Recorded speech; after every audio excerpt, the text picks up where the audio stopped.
Hi, and welcome back to the Dial Podcast. I am Jake Von Dringen. I'm here with Evan Price. Well, I'm drinking an organic nutrition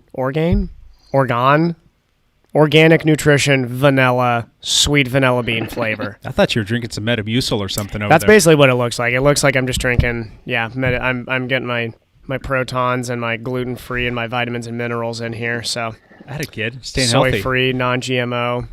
Yeah, it looks healthy. Awesome. On Skype, we've got Matt LeGrand. What's up, ladies and gentlemen of the internet? You guys are looking good today. No doubt about that. Good.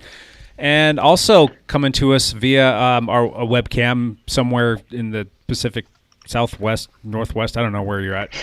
Lance Hepler, where are you at, buddy? Yes, it is Lance Romance coming to you from St. George, Utah. Oh, that's where you're at. Good times. Yeah. Cool. All right, back for Dial Podcast number 155. I think next week would be 3 years, gents. 156, yeah. 156. Holy Oh, man. Will we be doing anything special? Probably not. Drinking some Metamucil because we're Probably getting old, not. right? Probably be squeezing it in. And Don't joke about having Metamucil. Yeah. Awesome. Let's do some backpedaling. Seriously affect your quality of life. Yeah, let's do some backpedaling. Matt, why don't you start us off this week? I can be pretty quick.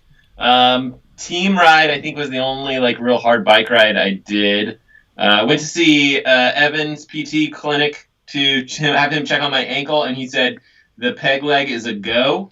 Mm-hmm. That's a direct quote from him. The doctor was in the house. He was ready with a saw. It was rusty, but I was like, let's go for it. Let's do it. We So had to compare that's looking notes. very promising. Yeah. I Matt's did 2.5 original miles notes. on Sunday of running with the peg leg. Well, it's not peg leg yet, but it'll get there soon enough.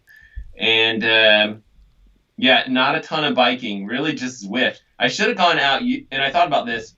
You know when we should have gone? We should have all done a team ride during the Super Bowl because A, a lot less traffic out there, and B, the weather was actually pretty reasonable during that first part of the Super Bowl. I think that would have been prime time biking, whatever. It was. And Tampa was killing them by that point, so we wouldn't have missed much. You wouldn't have missed much of a game, right? Right. So that's it. Backpedaling and swimming. I did some swimming. I did some race pace hard swimming stuff on Saturday, which left me pretty wiped out. I'm swimming okay, not great. So You're knocking out That's some it. pretty quick meter times, though, Matt. was that the? Yeah, I mean Those are quick meter times. they're fast. I just would have been probably 4 or 5 seconds faster last year. Maybe, I don't know. It's hard to say. Yeah. Maybe at least a couple seconds faster. Good. Still moving well. Awesome. Evan, you want to backpedal? Yeah, mine will be pretty quick too, I think. Another week down, pretty much the same exact numbers. I have found a sweet spot of available training time in my schedule, and I'm just going to try and do that for as many weeks as I can now.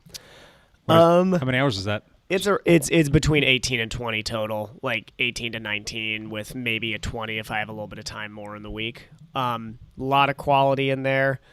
Just did a tough workout this morning right before this, so I am ready for a nap, which means I've only got 3-4 hours more of work, and then I can nap. But yeah, it's the weather getting a little bit chillier outside is making the hard runs outside just feel a little bit harder. You see And the forecast for later this windier. week? Oh, it's gonna be snowing. It's gonna be terrible. It's gonna be in the 20s. There's a little fat bike behind you. Yeah. We need to take that thing out for a spin. We'll see. I'm trying my best to stay indoors as much as possible right now. But yeah, outside of that, just clicking over, and there's a race that is supposed to be happening in the early parts of April in Texas. So that looks like the first race on the pro calendar that I'd even kind of be able to make.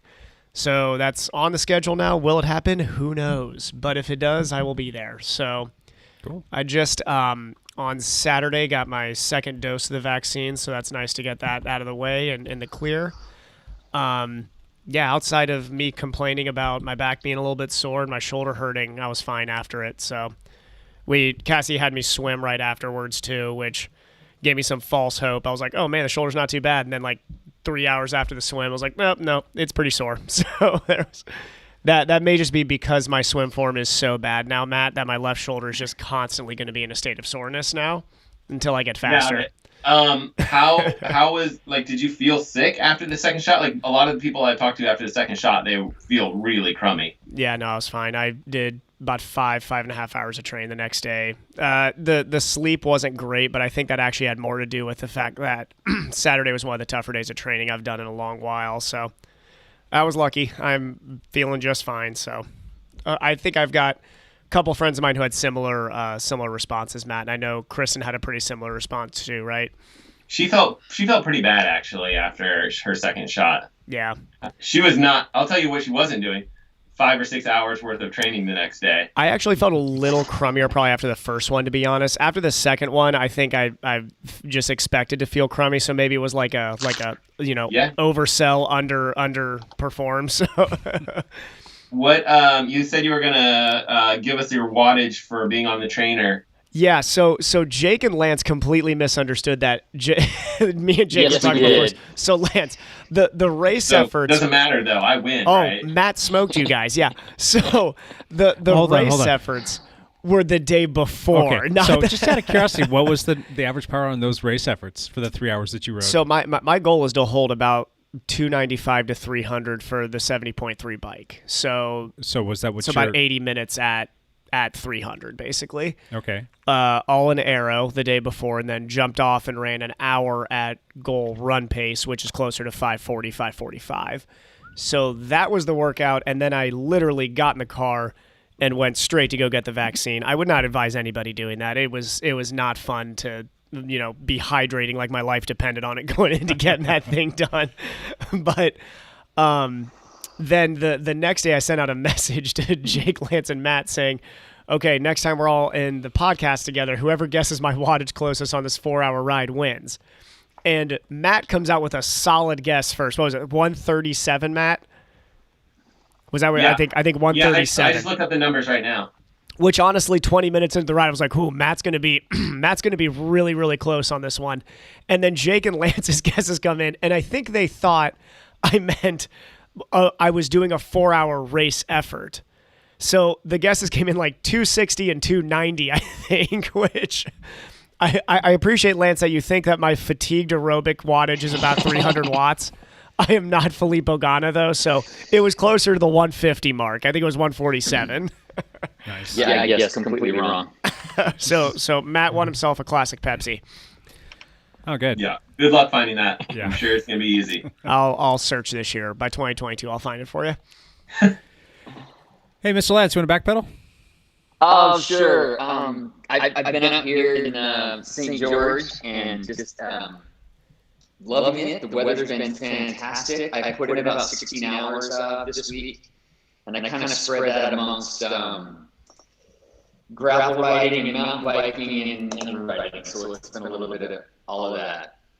So a couple of the rides were phenomenal. The gravel ride I did was so much fun. There's this like 30-mile loop that they call the Turkey Farm loop, because there's this beautiful rolling gravel road that goes kind of through the mountains.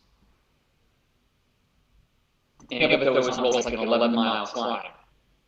So, but I was having a great time on it, but my front derailleur quit working halfway on the ride, and so I was stuck in this small chain ring, and then I was descending this big climb in this small chain ring, and you get so much like chain slap when you're trying to descend in the small chain ring, and my chain sucked up into my frame, and I just completely destroyed my chain.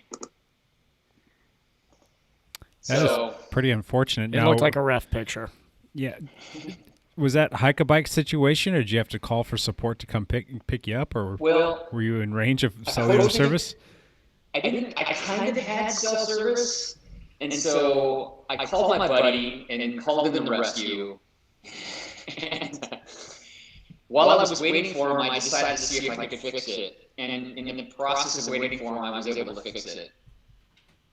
So I had a chain tool with me and a master link with me, and I took out the 3 links that were all completely tweaked, and I was able to put my chain back together with the master link, and I was good to go. So pretty much you had to just stay out of the big ring and the big cog combination so that you're not yanking the derailleur off. Correct. Yeah.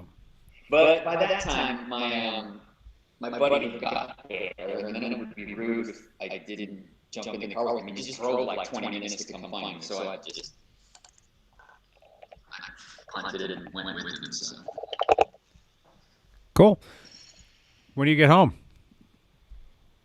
I'm not sure. What day is today? Is it Monday? You've got the worst problems, my friend. You don't even know what day of the week it is. Just ride your bike day of the week. I'll probably leave tomorrow and head for home, and I might take a couple days to get home. There you go. Cool. So I guess we'll jump into my back pedal here. It's not much more exciting than everybody else's. We did the team Zwift ride and started that off with a little mechanical at the beginning. And I don't know if it was necessarily mechanical as much as it was a computer issue. I've been having some problems with Zwift where the everything's synced up and working just fine, but for whatever reason my power numbers just freeze. So it will say that my watts are, I think it was about like 110 again, or 114 is one of those two numbers, but it doesn't matter how hard. You could be putting 1,000 watts down. It says you're going 114. Everybody just rides away from you. If you're putting 50 watts in, it's 114. Everybody rides away from you until you stop. This is the third time that I've dealt with that. And it only happens when we're doing the group ride, and it only happens when I'm the ride leader. I don't know if there's something to do with Zwift or whatever, but it's not my power meter because that works fine, and I don't have any issues with it. And it doesn't happen when I do my own solo ride, so I think it might have something to do with the meetup. But long story short, I had to stop. I had to restart the app and get everything going again. And then by the time I was back online, I was about to get 2.5 minutes behind everybody because, I have that happen all the time between stop and use the bathroom and these computer problems. So it was a 40 or 45 minute time trial just to catch the chase group. So that was my workout there, and then I got to ride with everybody in the rest of that group, or in that group for the rest of the ride, which was still fun. It was a good workout, just a different kind of a workout than I was hoping for. A few more Zwift rides, and then we did another team ride on Saturday, which was a lot of fun. And I'm gonna save the stuff that happened on that ride, other than it was a fun time and it was great for Ian's 60th birthday. Again, guy's not 60 years old. I swear he's 45. Rides like it anyhow. I'm going to save that for our hot seat today because that's a part of my hot seat question for this week. So anyway, that's about it for me. How about a little bit of this? Champ here. I'm all about having fun. Get a couple of cocktails in me, start a fire in someone's kitchen, maybe go to SeaWorld, take my pants off. Hey, Champ Bailey, you out there, buddy? Yeah, Champ is here. In southern Utah and enjoying some sunshine. So. Lance sounds like he's inside a giant auditorium all by he's himself. He's in a stadium right now. I think he's in the Tampa Super Bowl stadium. Everybody's cleared out, and he is sitting right in the middle as it echoes. Well, I can hear my own voice echo about a second after me. It is not right. So it just goes with this ridiculous mustache. It's quite long. I need to do something about it. Okay. Anyway, in the world of cycling, there was basically no racing last week. There was, I think, one small race that was happening, and there's not a whole. I couldn't find a whole lot of results from it. So the big thing that came out this week is that UCI is trying to make some changes To the rules. They're trying to ban the super tuck position and some other things, and there was another thing that banned the forearm time trial position, where you lean on your handlebar with your forearms, trying to get more aero. But I don't know if that was a joke or not, because they say that will be going to affect April 1st. So I think it's still up for vote right now, but yeah, they actually do say that one is not a joke, even though it's April 1st being April Fool's Day. Apparently that is something they're talking about. Yeah, I think that's I real. don't understand the super tuck position either. To me, they're grown adults riding a bicycle. They're grown adults riding a bicycle. They should for sure be allowed to make their own decisions on a bicycle. So all I know that is if you get on Zwift, and you stop pedaling on a steep downhill, you're still going to go into the super tuck. So, Oh, that's good. So there was in that race, Lance. There was road racing, and actually Filippo Ganna won. I'm gonna forget the name of the race here this last week, but he won off a pretty impressive breakaway in the last 10 kilometers. Champ is really off his game here, man. There was an actual road race that happened, and the triathletes telling you it. I know you're watching Tom, blow up Kansas City there, but did you put money on Kansas City? Oh, goodness, no. Well, good call. I Good did call. think Kansas City would win, but I don't know. Tom had something. Dude, 7 Super Bowls. That's insane. It is kind of insane. Crazy. Got anything else for us? Is that it? Yeah, I got nothing. That's it. Awesome. Matt, Evan, do you guys have anything to add to that? Well, there was the race. Hold on, I need to look up the I'm looking results for it. from I it. can't find it. That's how small a race or whatever it was. I don't think there's been much in the triathlon or running world that I can think of. There was the Zwift Pro Tri Series came back Oh, on Zwift. gosh. They're doing a bike, and it was just marred with a ton of technical difficulties. It was I watched it this morning while I was on the bike, and it was, left and right there were issues. Are we Filippo, so desperate, Evan, that we're talking about Zwift dude, triathlon I races? know, God, it was bad. They even Paula and Heather. So Paula Finley and Heather Jackson were in the same garage doing it together, and they blew a circuit mid race because they were both maxing out the treadmills. So they just had to restart them and start later back. Emma Pallant was 20 meters from the finish in a really good position to contend for the overall, and her computer froze up, so she couldn't even finish. And then half the guys didn't make the transition to the run-in time, so it was an absolute mess. It was terrible. But I did find the race.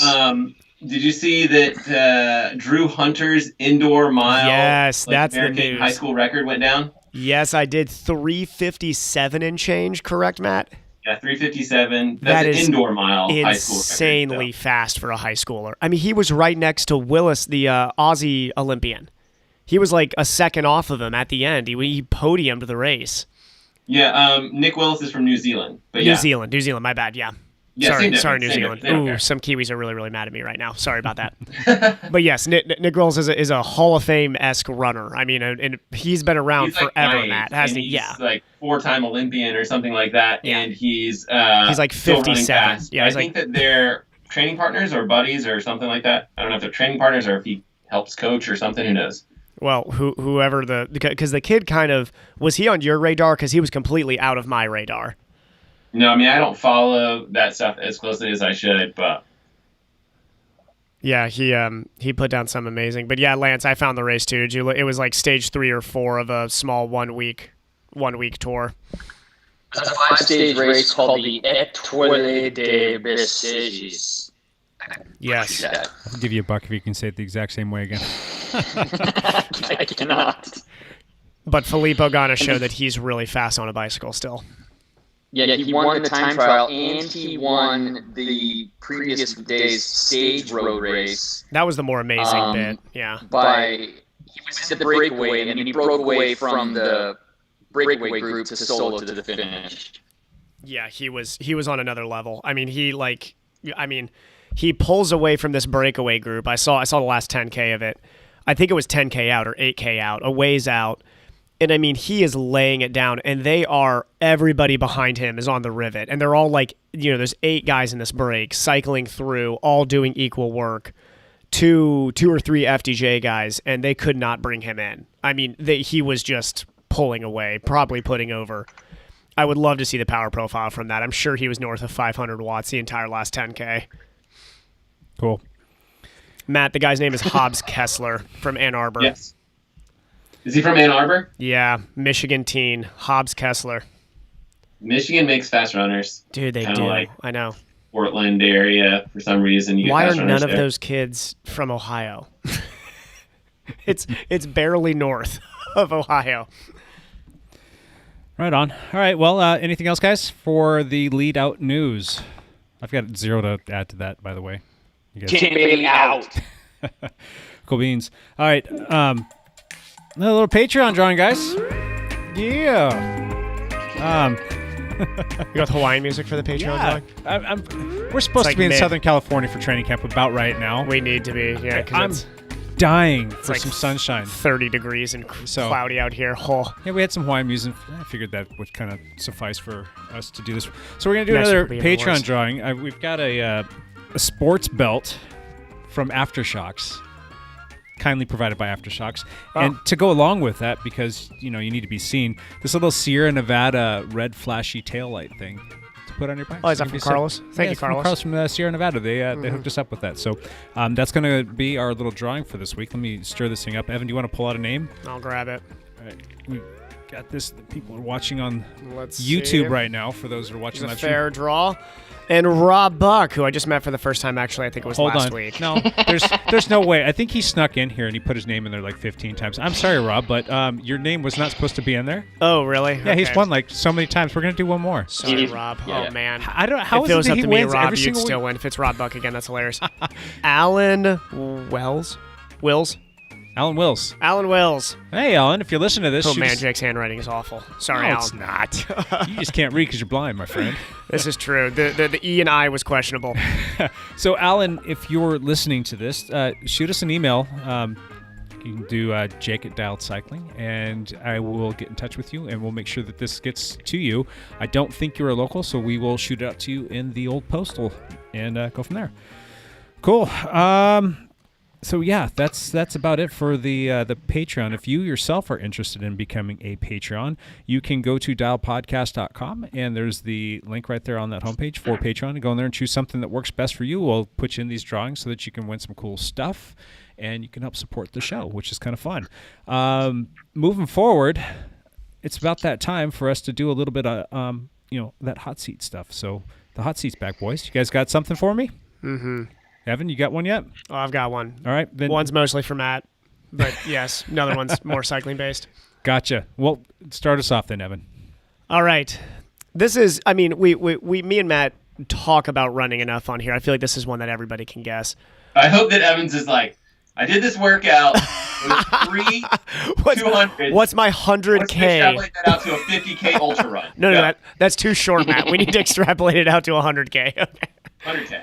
Every single Friday morning, I have one track workout from the previous week that I will run by Matt, and our joke is that I phrase it as, okay, Matt, here are the numbers from this workout. What's going to be my 100K split as a result? Because you can definitely, that's a 1 + 1 = 2 equation, I'm pretty sure. And I always come up with a number for you. Oh, you do? Yeah, and it's always spot on, even though I'll never run that distance, but Always spot on. You can take it to the bank. take it to the bank with that one. So, how many high schoolers will go under 4 this year, indoor and outdoor, excluding Hobbs Kessler, starting now to the end of 2021? You know what your safe bet is? 0. Zero. That's your Zero. safe bet. I Kids are think that's getting safe bet. fast, though, Matt. The kids are getting fast. Yeah, but you don't. It's just there's just not a ton of kids that break 4. I'm going 0. Matt's saying 0. Lance? I'm betting you a Crystal Pepsi on that Oh, one. okay, good. A classic Pepsi. Yes. What do you got, Lance? I don't think more than one more might do it. So Lance will go 1. That's a firm 1. Lance? Firm. Yeah. Jake? Bob, what's the highest number? 1? I'm going to take 2, Bob. 2. I'm actually going 3, and that's not just me trying to top everybody. I am actually going to say 3. There are some very, very fast high schoolers right now who I think 3 through next year's indoor and 1 maybe outdoor this year. So I'm thinking 2 next year indoor, 1 outdoor this year. We'll go under 4. But you said by the end of 2021, there's not very many indoor races. Yeah, I'm hoping For the they nail it following on. year, I'm hoping like they nail it late on their first meet. Yeah. That's exhilarating stuff. It is, because the sub-4 barrier is massive. I mean, the fact that kid just broke Drew Hunter's record, I thought Drew Hunter's record was going to stand for a long time. Stay on target. We're too close. Stay on target. Whoa. You know what record's going to stay for a long time is Alan Webb's outdoor mile. Yes, it will. That's going to stay for a very long time. He It's like set that over in 3:51. He set that that was the race's purpose. The entire purpose around that race was him doing that. Not true. Not true. But Really? well, Hashim El Marouge is like the dude. This was going to be the fastest mile on American soil ever. It probably was. Yeah. And I think Alan Webb got like third or fourth in the race or something like that. So Oh, I'm thinking of a completely different race then. maybe you're thinking of the record that he set, the American record, when he set it in Europe. That's what I'm thinking of. Was the small race in Europe? Eugene on Hayward Field. He set the high school American record, which was the coolest thing to watch I've ever seen. This was on American soil. Got it. Because I was thinking of the European race. He went there and just blew up. The entire race was him just time trialing. Yes, that was like a Wednesday night European race. That was crazy. that was a Wednesday night group track meet. Anyways. Did you say that you had a second part to this question? Or you have something that was more bike specific? No, I have another question, but go that's ahead. basically it. Go ahead. What's that second question? How many? Yeah, but we could dwell on the running stuff if you want to, Jake. The running stuff to me is way more exciting right now because the UCI can't seem to put together anything exciting right now outside of banning the Super Tuck. And okay, I'll come with a new one that just popped in my head. What is the next thing after putting your hands on your handlebar, your forearms on your handlebars, that will get banned by the UCI in 2021? Snot rockets. Oh, that's a good one. That's a really, really good. Yeah, that may be the top runner right there. Okay, Matt, what's the UCI going to ban next? Fenders.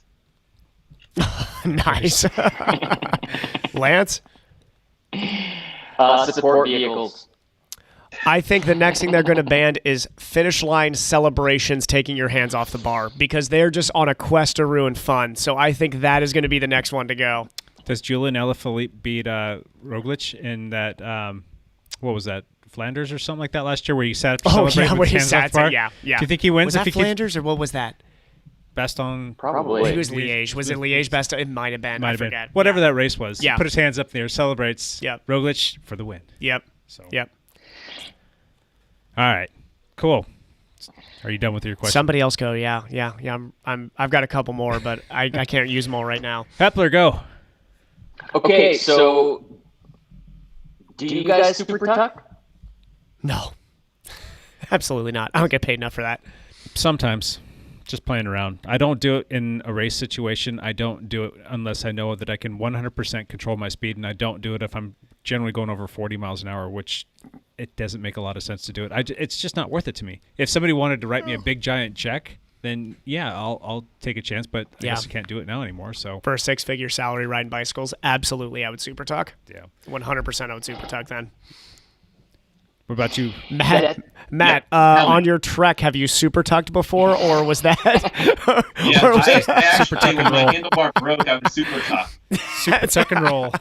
Well, actually, I remember, Matt, you weren't even in the super tuck. Maybe if you were in the super tuck and less pressure was on the handlebars and more on the top tube, you would have been fine. And I had chewing gum in my mouth, and I could spit it at my handlebars. I would have been fine. There you go. Yeah, just need to hold them together. Yeah, so that's a firm no for me on the super tuck. I know Lance does. I've been with Lance when he's super tuck. So does Dustin. Dustin will super tuck a flat area. Dustin super tucked Forest Home, and for people that don't know what Forest Home is, 400 miles an hour down Forest Home. That's what these guys are using to do their Everesting attempts, and that just tells you how steep that is. And he was just doing all the miles per hour, right? He touched 71 miles an hour. 50. No. The average was mid-50s. He touched 71. If you go look at his Strava on that KOM, Lance, his top speed was 71 on that descent. That is not safe in my opinion. No, it was insane. It was absolutely insane. Crazy. I do super tuck fairly often, and it is most of the time when I'm when I'm spun out and I'm on a descent and I can see well and my vision is good and I can see that the road is smooth or flat and I can see what's coming, then I'll get down on the top tube. Yeah. Question. And initially it was really swirly, but I'm a lot more comfortable with it now. I'm also not known for my wise decisions. Yeah. So, quick question, just a little tangent to that rule change. Do you think we will see super lightweight dropper posts be introduced into the pro Peloton. Yeah, I think that's that's the rumor, right? Is that's what kind of drove this decision, right? Was the bike industry knowing that was going to be coming up next. So that might be the next big thing. The next Yeah, big frame that was- integration I is read- the dropper post, so that you can get more aero. Yeah, I read an article talking about how the UCI. I mean, it wasn't rider safety that was at the core of it. It was that the bike brands want to bring around the dropper post for the road bikes, and that they knew that if the pros are already super tugging, like, why would I need a dropper post? I'm just going to drop on the top tube. That's yeah, it's well thought out. It makes sense, Does. Yeah. Well, the thing Because that the UCI does not care about rider safety. They could care less about rider safety. for the most part, I mean, we don't hear about people going down in that position. No, We just don't. And how many times is it idiotic moves from the guys on the motorcycles, Yeah. the guys driving the service cars? Sure. That is what hurts people, or really poor finish line choices. Yeah. You look at who is it, Jakobsen? Yeah. I mean, you look at that. Yes, that was a bad, terrible decision, but that also was set up by the way that finish was designed, which Sure. was a chicading downhill sprint to a narrowed finish. Sure. I mean, that's yeah. So the problem that I have with the Super Tuck is you get a lot of these young people, or just people in general that are novice. Yeah. They're like, oh, I saw this guy do it on this big race. I'm going to Yeah. do it. The next thing you know, the guy's like pushing up daisies. I mean, literally, that's Yeah. a super dangerous thing to be doing at that kind It of is. speed and getting hurt because you're watching that. That's what I have a problem with. And there's just Yeah. not enough bike handling skills for a lot of people to go out there and be trying that. No, not at all. So But yeah, still, I think if you're getting paid to ride bicycles, the UCI shouldn't. They're going down a slippery slope right now of controlling how somebody can ride the bicycle. I mean, why are you banning forearms on the top tube when a guy solo TTing out there is really the only guy trying to do that? yeah, I don't know. Yeah, I mean, if you're in a breakaway, that's really the only time you see somebody do that consistently. Did they at least negotiate back the right to wear socks over 9 inches? No, that's a firm no. I think that's just a rider fashion thing, and the UCI will never budge on rider fashion. Awesome. So, did everybody answer this question? Was it the Super Tuck? Yeah. I forget where we're at. Were you the one that asked the question, Lance? I'm doing a Yeah, terrible that job. was me. I've got too many things on my plate here. Do I do the Super Tuck? Very seldom. Do I want to see people doing it? I don't know. Yeah, I'm not a fan. Dropper posts and road bikes. There you go. That's the wave of the future. It probably is. I do have a dropper post on my gravel bike, and I did that for a reason, because big long descents on your gravel bike, that happens quite often in gravel races, and I would super tuck on my gravel bike, which is a terrible idea, because you're all you're doing is spotting obstacles in the road. You're spotting rocks, dips, soft spots in the gravel. Washboards. And so with washboards. But with the dropper post, I can drop that down. It's not as aero as the super tuck position, but way more in control. Gotcha. Cool. Hey, Matt, you got a hot seat question for us? I got a hot seat question. Are you guys ready for this? You feeling nervous? I think so. Let's do it, Matt. I think Jake and I are going to have like all the same answers on this one. I think Lance isn't going to have a good answer. I think Evan will have some really cool, surprising something. Lance is not going to have a good answer. That's Okay, set here's up the Lance for question. failure here. I'm working on a video talking about like hidden gym YouTube channels, like channels that we haven't heard about yet. So what do you I've have got one. for me? Evan Price, go Oh my first. God, What's a YouTube channel that I should be watching? I should check out. This is but this I've is my never heard jam of right here. as of yet. Yeah, so Morgan McDonald, who is now we're going back to running for a second, but Morgan McDonald is a legit former Wisconsin University now pro runner who was NCAA champion, and he just made a YouTube channel recently, and he is hilarious. He is a personality. He's funny. I think a lot of people were hoping he was going to make a YouTube channel. In the running world right now, there's a couple that are really, really big ones. The Athlete Special is kind of your biggest one from that area, age range.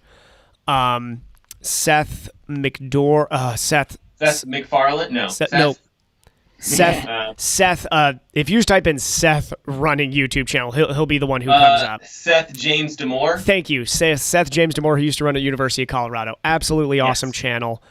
I think McDonald was Wisconsin, right? Yes. And now for the Tri-World, I've got a sneaky one for you, Matt.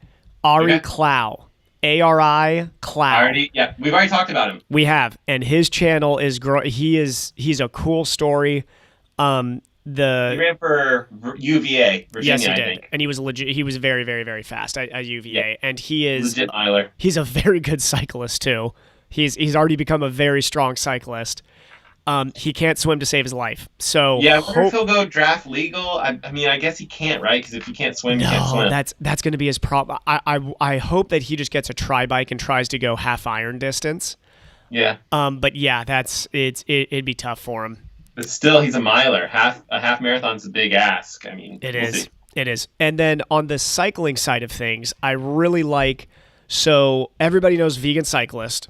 Vegan Cyclist right now is racing with a guy named Chaz Turman. Chaz is, no lie, one of the fastest American cyclists right now. He is going to be picked up by a Continental team this year, I think. He was second in the GC at the Gainesville road race this last weekend, or Omnium this last weekend. He is a big time performer. I mean, this guy is. If you're looking for a really cool cycling channel that just nerds out on data and speed and watt numbers, look up Chaz Turman. Vegan Cyclist, in my opinion, is the better all-round channel because he makes cool stories. He does great content. And you get to watch him eat a bunch of vegetables, I guess. So, yeah. I mean, he could He have. doesn't dwell on the vegan side of stuff that much, so. No, he does not at all. He's a really cool guy. I like his name is Tyler Pierce, and I think he's a really, really cool guy. But yeah, Chaz Turman on his team is the guy who VC works for in races, and is just amazingly fast. And outside of that, Sam Long has a channel now for triathlon, and it is cool. It is. I mean, it's Sam Long. He's a hilarious person to watch for any extended period of time. The guy that he's working with that edits those videos and films them is actually really good. So yeah, who's doing his stuff? I know he keeps on pointing him out. I can't remember his name, but he's some guy in Boulder. I know. I feel bad. I do remember that he's got somebody doing. But his it's videos. quality, right? Like someone's is. doing the editing and the filming, and someone that knows what they're doing is doing it. So it's good. It is. My hope is that the next guy to come out with a channel, I hope Morgan Pearson comes out with a channel here soon. Morgan's just focused fully on training. I don't think that he would put much time into it, but if he could get a Talbot to come out and do his videos for him, I think that'd be really cool. The problem with that is even for Sam Long, it doesn't make sense to be paying someone, I'm sure, significant amount of money to be doing it if you don't have, Lionel Sanders type following. So yeah, or like a Gatorade sponsorship. Yeah. Or sponsorship where you can afford to do it. So I mean, theoretically, I don't know what Sam Long is paying his friend, but he's probably losing money on that YouTube channel, and not a small amount of money, but a good amount of money. So yeah. I'm sure his friend is doing it for free, but it's that's not going to last. So. No, I don't think so. Cool. Yeah. But yeah, those are the channels I'm listening to now. See, I told you Evan would have a good answer. He does. Mm-hmm. How about you, Hep? Well, you are to be interested in the ones that I like. Actually, that would be good. He's right. We were interested in him. Yeah. You broke up there, Lance, again. One more time. I can you hear me now? Oh, I hear you much better now. All right. They're mountain bike related channels. There's two guys that I think are fantastic, and I watch a lot of mountain bike YouTube videos because I'm looking for places to ride and I'm trying to improve skills. And you can actually improve your skills on a mountain bike quite a bit just by watching better people ride. And so one guy I followed was Nate Hills. He's super popular. He's got 200,000 subscribers. Wow. And he just sends, it's unreal. I can't even imagine how he does it. So he's fun to watch. I think I see this guy's channel because he sometimes talks about GoPro stuff. Yeah. And I think we talked about something. I don't remember what it was. It was something GoPro related or whatever. Huh. He's pretty solid. Cool. The other channel is a guy. I don't even know his name, but his channel is called BKXC, and he's just like a mid-level, middle-aged guy that travels around the West Coast and finds trails, and his skills aren't fantastic, but he's like me. He finds trails and he tries to ride them and he tries to get better and he crashes and he feels like an idiot and he wipes the blood off his knee and then he just keeps riding and so I've followed him and watched a lot of his videos. You know who needs a YouTube channel is your nephew. Quinn Ficklin? Yes. Lance shows me this video of his nephew. He's riding some trail. Where was he at? Somewhere in Utah? He was in Park City, I think. And he's just like bouncing down this trail and he's having like the best time all by himself, and he's got the GoPro going and he's singing that song. What is that song? I get knocked down but I get up again. Chumbawamba? Something like that. And he's belting it out like at the top of his lungs and he's going down stuff, and all of a sudden he catches a bad line. It's like bang bang boom bang bang bang, and he goes like rolling down this hill a little bit and then he just like jumps right back up and he's still singing the song. Which was hilarious. And like he gets back on his bike and his bars are turned like 90 degrees in the wrong direction, and it was just I don't know, it was hilarious. And then he just started rolling again as soon as he straightened the bars out.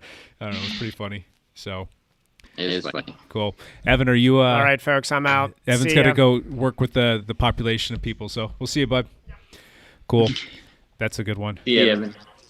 I don't really have any really good videos or channels for you to watch that are going to be cycling specific. I get it. I get my fill of cycling, it turns out, during the course of the regular week. So usually when I'm on the trainer, it's a situation where I'm trying to just learn some new stuff and learn some new tricks. So it's a lot of times it's like photography and video related. And lately it's been a lot of learning more about like Premiere Pro and After Effects and all that fun stuff for the videos that we've been putting out. So I do quite like a couple different channels. There's a guy named Javier Mercedes that does a really good job with the Premiere Pro stuff. I've got who was another one that I really like. There's and it's real basic. It's called Learn How to Edit Stuff, but the guy that does it's pretty good. His name's Nadian Sands.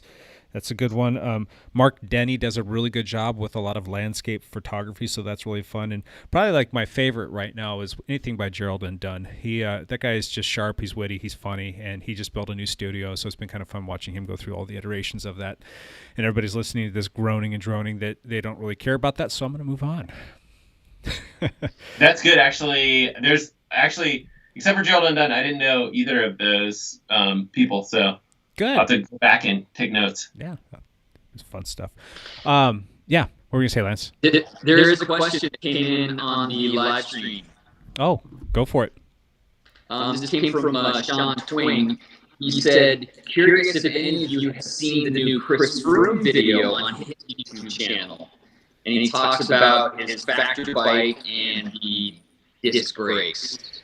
I saw a comment, I don't know where it was, about him not liking disc brakes and that he would be more happy to be on rim brakes, something to that effect. And then I kind of just like, I see where the comments are going on this one about his accident. Like, should have had some disc brakes to begin with. But have you guys watched that at all? I haven't seen it. All I saw, there was an article on Veld News about Chris Froome and whether he's not quite sold on disc brakes yet. All I saw was that headline. I didn't read it yet. Huh. Well, so I guess to answer your question, Sean, no, we have not seen that. So I'll have to check that out and see what that's all about. I just got the sense that he's not too keen on that, but it'll just be a little bit of a learning curve. What percentage of the Pro Peloton do you think is going to be on disc brakes going into 2021? Do you guys have a thought on that? I think it's like if there's 21 teams going to be in the Tour de France, like 19 of them are on disc brakes. Or they were last year. I'd imagine that's probably going to be even more this year, if I'm not mistaken. But yeah, I was going to guess like all of them, but we know that there's one or two teams that won't. So yeah, cool. All right, I guess it's my turn for a little hot seat question. Yeah. Oh yeah. I told you that I was going to come back to this past weekend. What is the biggest screw up that you guys have had in recent memory while out on a group ride that was 100% your fault? You guys have any feedback on that one?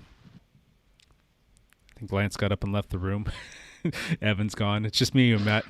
I'm trying to think of something like really bad that I've done recently. Well, I haven't done a lot of group rides recently because of the pandemic. But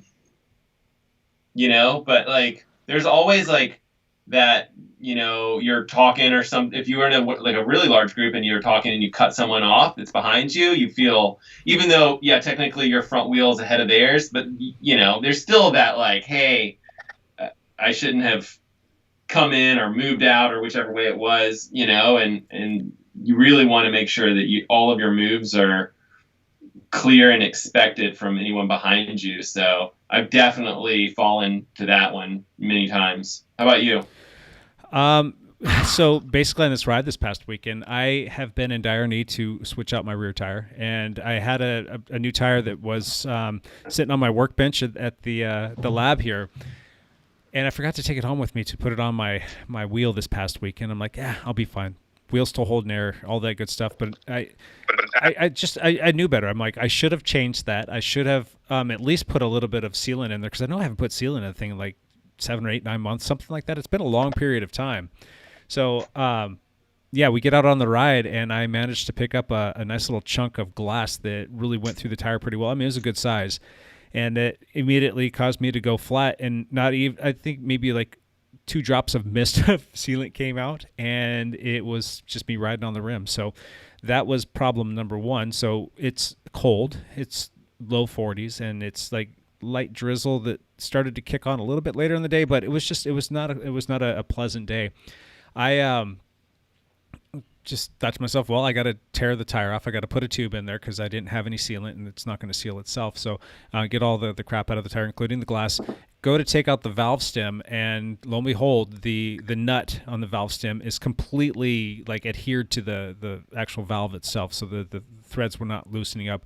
We tried with all of our might. I tried like MacGyvering. I tried doing everything that I possibly could, and the thing just wouldn't come off. So thankfully, Nate Scott was with us, and his dad happened to live like 10 minutes away or something like that. And his dad was home, and he brought us a pair of pliers, and I was able to get it off, and finally got everything swapped out, put the new tube in, and we went off and started riding again.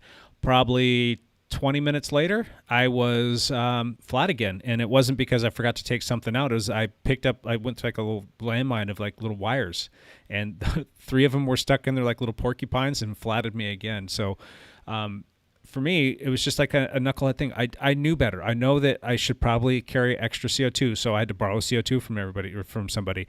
I only had 1 tube. I didn't put sealant in there. I should have changed my tire. I should have done a bunch of things, and I screwed up a ride, or at least caused us to have to sit around for probably about a half an hour total because of my negligence. So that was my big oops. How about you guys? How about you, Lance? Do you have any knucklehead things that you've done on a ride in recent? Oh, yeah. How many do you want to hear about? Because there's one at least every week. You share with us. I told this story a couple weeks ago, but it was similar to yours, Jake. I was on my road bike, and I hadn't refilled sealant, and I flatted 8 miles from home, and I had 1 CO2 with me, blew it trying to reinflate, and then I realized I needed a tube, and then the tube wouldn't reinflate because I didn't have anything else to reinflate it with, and I ended up riding all the way home on my rim.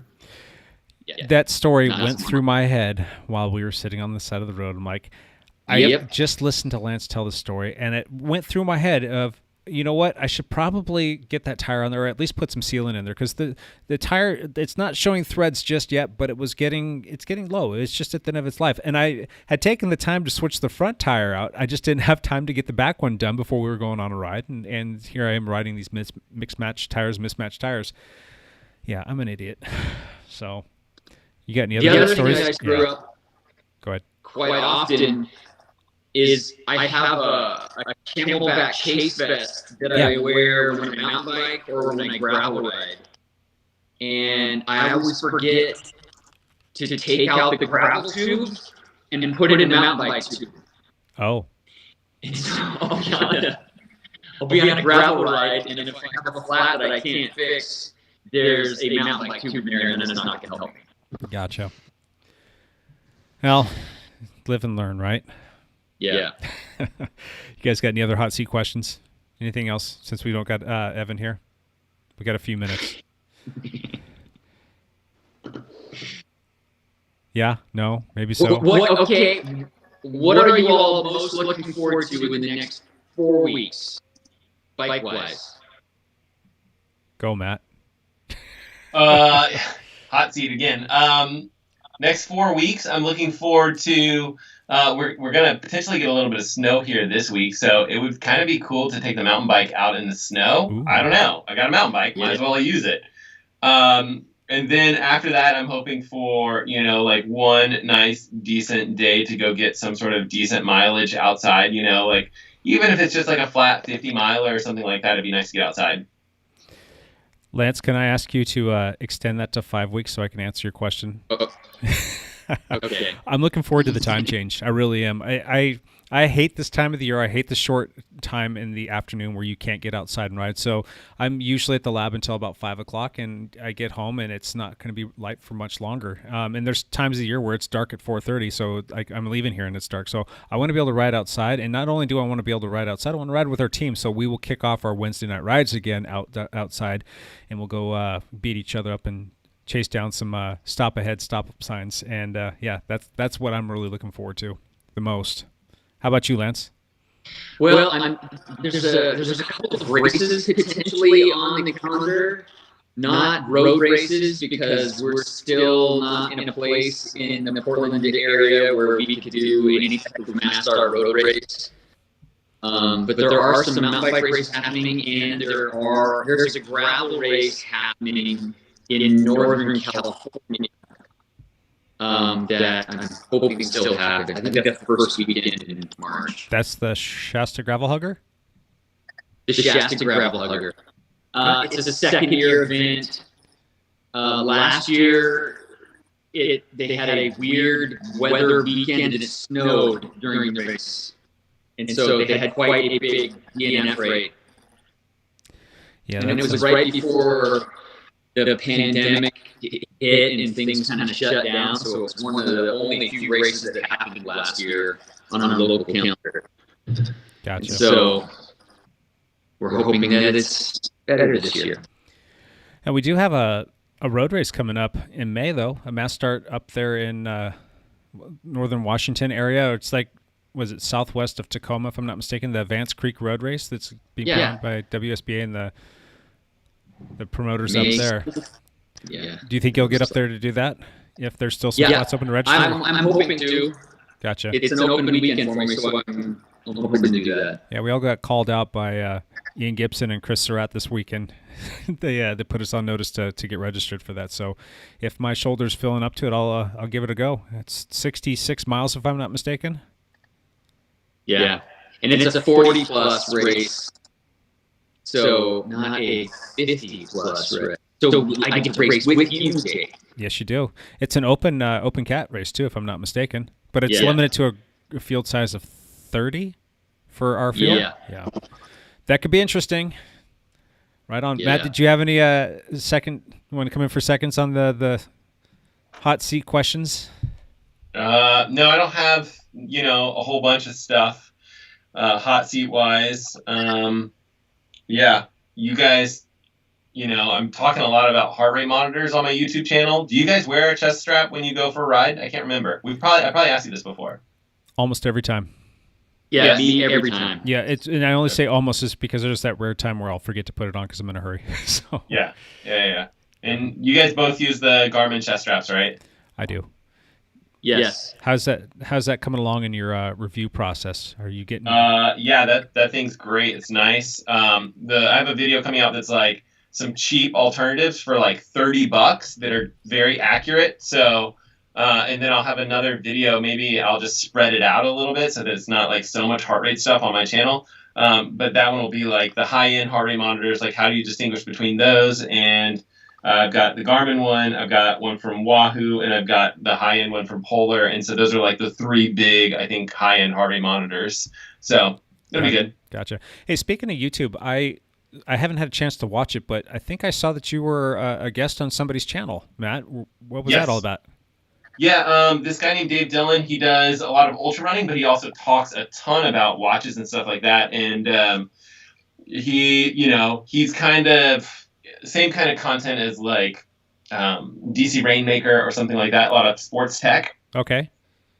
And we're kind of buddies, and so we talked, and we're like, all right, we're just going to talk for an hour, and we talked for like 2 hours. Oh, geez. Because, it's like, you don't get a chance to chat with people very often, and all of a sudden, we're on this call, and then he takes the whole video and he rolls it into a podcast. So if you guys want to listen to that, you can look up Chase the Summit and Chase the Summit podcast or Chase the Summit YouTube video, and I should be in either of those locations. But we just totally like geek out about sports tech stuff like watches and things like that we think are coming down the pipeline. Like people were asking us questions that were in the live stream, and then other stuff too. Like we talk about YouTube stuff and cameras. Like he's a total camera nerd. He would totally fit in with you and I, Jake, where it's just like, oh yeah, we'll talk about the Sony Alpha 1 or just stupid stuff. And the Sony Alpha 1. Fun. Don't get me started.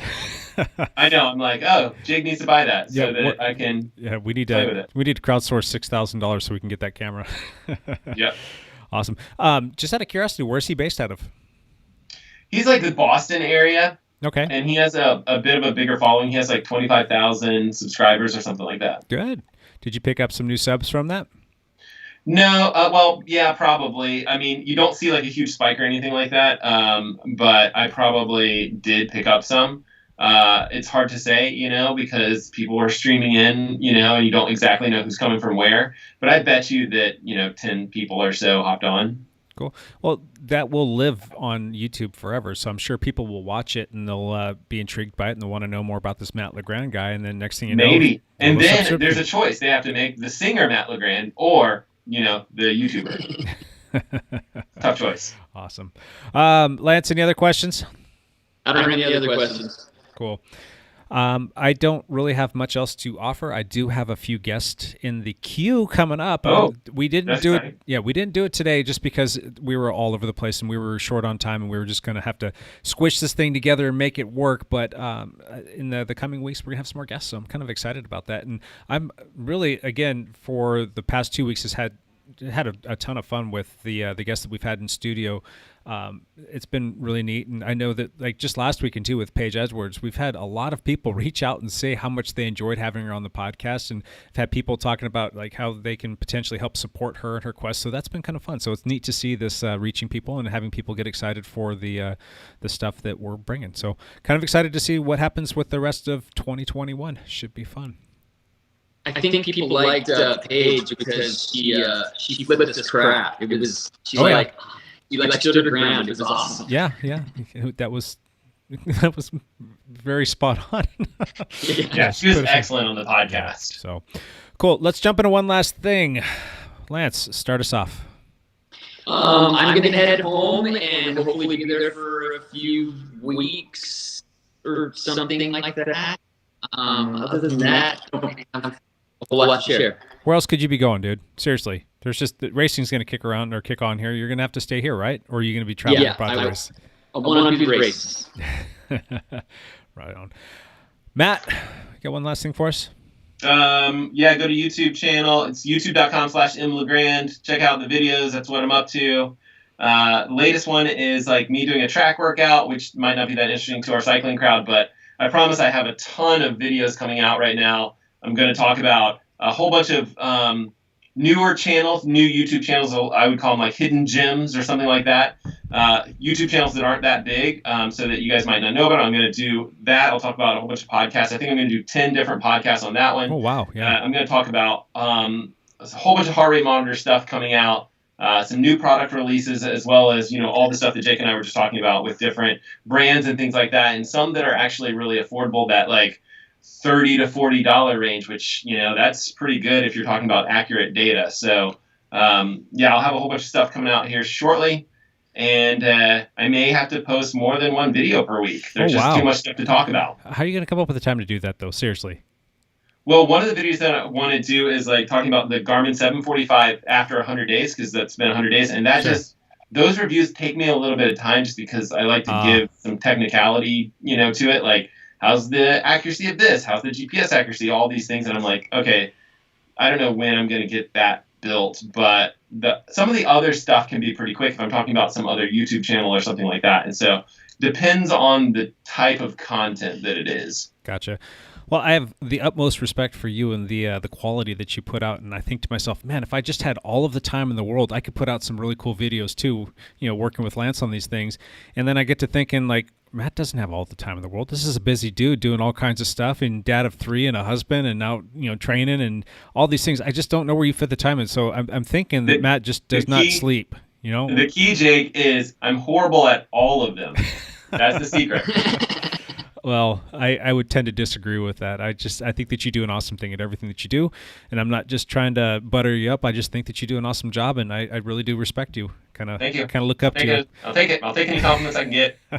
Doesn't happen often. Yep. And then my one last thing over here is that we've got a couple videos in the can that will be coming out. We've got one coming out on the BMC Urs gravel, unrestricted gravel bike, which should be fun.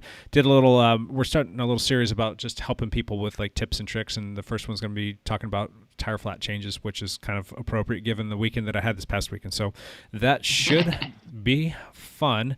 Other than that, I think that's about it. Anything else? Any last little parting words? Yeah, did Lance say one last thing? I can't remember. Lance, did you do? Yeah, I pretty much blew it off. You blew it okay. off? No, he's gonna come home. That's about it. Okay, gotcha. Come home, Lance. So, all right. Well, we really sincerely do appreciate everybody that watches these, listens to these, and that has supported us. And it's just going to be a lot of fun continuing to do it. And we will be back next week with a guest in tow, hopefully, if all things go as planned. And we will, take any suggestions that anybody has to throw our way. So I'm not going to ramble on. We will see you next week. Have a good one. Bye for now.